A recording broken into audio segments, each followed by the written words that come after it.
Good day everyone. We are the Group 5 and today we will be discussing problem 3.13. The problem goes like this: a house has a composite wall of wood, fiberglass insulation, and plasterboard, as indicated in the sketch. On a cold winter day, the convection heat transfer coefficients are 60 watt per meter squared Kelvin and 30 watt per meter squared Kelvin. The total wall surface area is 350 square meters.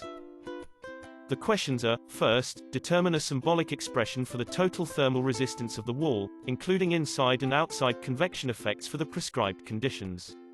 Second, determine the total heat loss through the wall. Third, if the wind were blowing violently, raising convection heat transfer coefficient to 300 watt per meter squared Kelvin, determine the percentage increase in the heat loss. And lastly, what is the controlling resistance that determines the amount of heat flow through the wall? The known values are composite wall of a house with prescribed convection processes at inner and outer surfaces.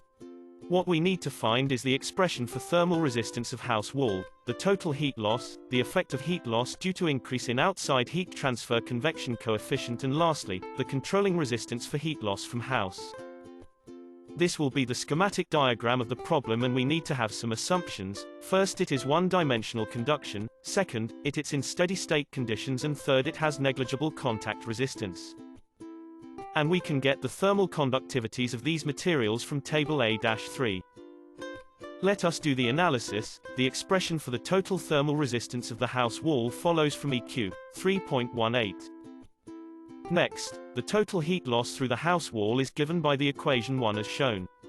But first we need to find the total resistance by substituting the values given and constant properties on equation 3.18, and we will get a thermal resistance of 831 times 10 to the power of -5 degrees Celsius per watt.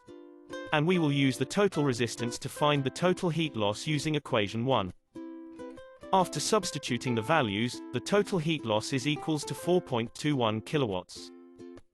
If the heat transfer convection coefficient changes from 60 to 300 with M2K, the equation R sub O equals to 1 over the convection coefficient multiplied to the area changes from 4.76 times 10 to the power of -5 degrees Celsius per watt to 0.95 times 10 to the power of -5 degrees Celsius per watt.